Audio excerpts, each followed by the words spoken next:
Bonjour. Donc nous arrivons à la leçon numéro 13. On va regarder comment on fixe les noxets sur la corde. Alors déjà la corde, faites attention à la matière. Il faut impérativement utiliser la matière conseillée par le fabricant. Vous risquez de casser vos branches. Donc un petit retour en arrière. J'ai cimenté ici la poignée, les branches de chaque côté. Un petit symbole pour représenter le repose-flèche. Et ici, les deux tillers, qui sont ici et ici, qui sont égaux. On va imaginer une ligne qui part du repose-flèche et qui va jusqu'à la corde. Et cette ligne imaginaire, elle va être perpendiculaire. On regarde ça avec une équerre spécifique au tir à l'arc. Maintenant, on a vu au dernier cours que les tillers étaient différents. Donc je vais exagérer le problème pour qu'on puisse bien comprendre. La corde, en fait, elle est en biais. Voilà. Il faut imaginer la corde, en fait, elle est en biais, elle passe par ici. Voilà. Le tiller qui est en haut est plus grand que le tiller qui est en bas. Maintenant, si je me sers de mon équerre et que je veux de nouveau regarder où se trouve la position, voilà. Ici, je suis toujours à 90 degrés. Et par rapport à ce point-là, je vais remonter le noxet pour qu'il arrive de nouveau à cette position-là. Voilà. Alors, ce que je remarque, c'est que les deux traits verts sont perpendiculaires à 90 degrés. Ici, le trait rouge part et va à la corde et à 90 degrés. Donc, je peux dire que cet angle-là est égal à cet angle-là. Ce sont les mêmes. On va prendre une règle de géométrie. Voilà un trait, voilà ma corde, voilà l'angle.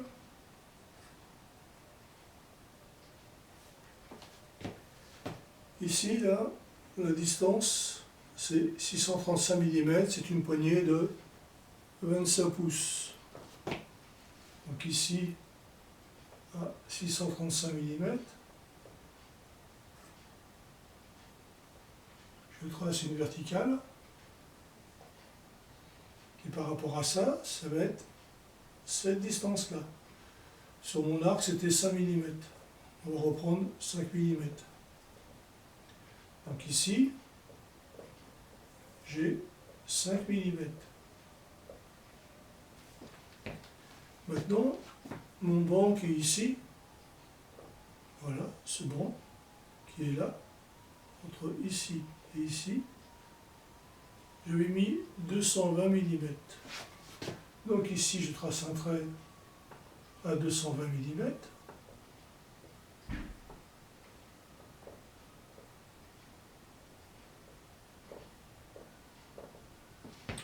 Et pour savoir la position de mon noxet, c'est une simple règle de 3. X va être égal à 5 mm divisé par 635 et multiplié par 220. Voilà. Et je vais trouver 1,7 mm. Ça va être cette distance-là. Voilà, cette distance-là.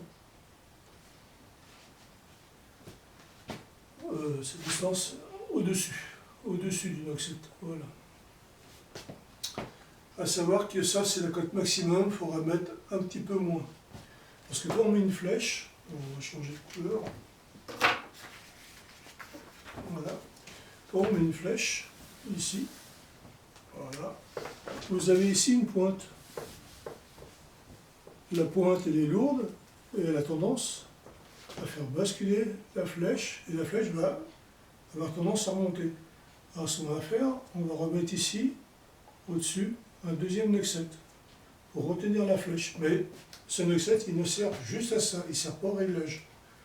On va laisser un petit peu de jeu pour que la flèche soit libre. Ça veut dire que ce 1,7 c'est bien le maximum puisqu'il y a un petit peu de jeu là. Donc il faudra mettre moins, par exemple 1 mm. Voilà, on a fait le tour.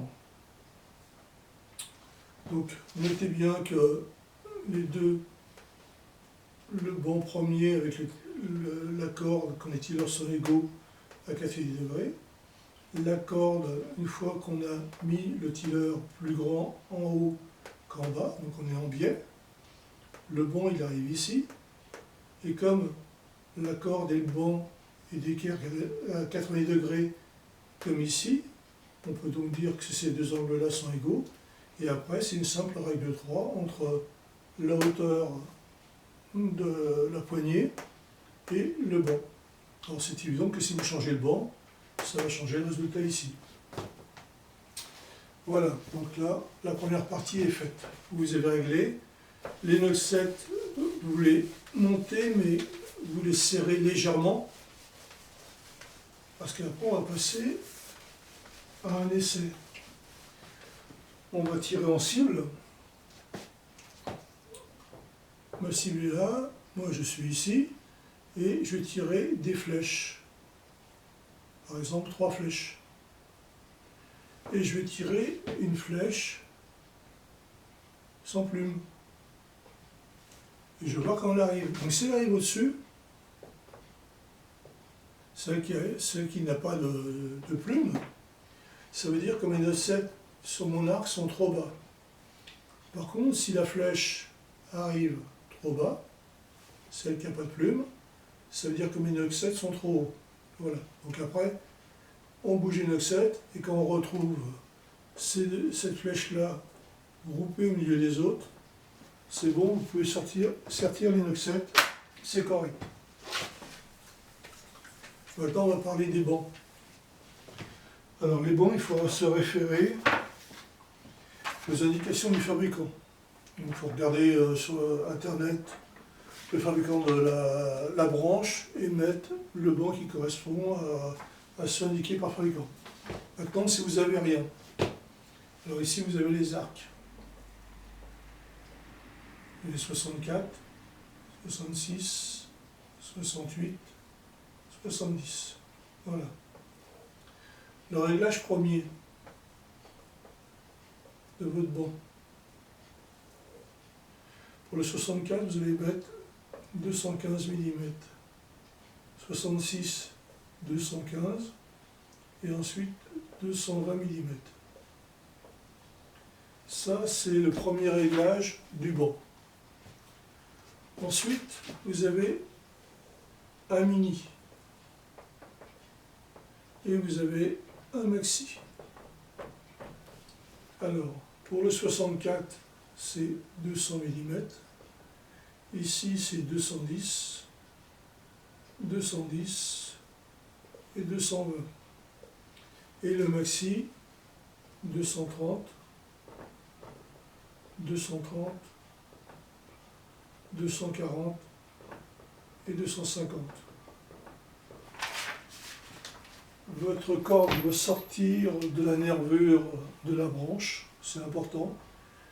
Et quand la corde arrive en bout de course, ça ne doit pas claquer. Vous ne devez pas entendre claquer votre arc. Sauf si vous prenez des cordes, je dirais, de qualité nettement supérieure que le Fastfly. Là, vous risquez d'entendre l'arc claquer. Voilà, bah écoutez, on a fait le tour. Voilà, bah, je vous remercie. La prochaine fois, ça sera les accessoires.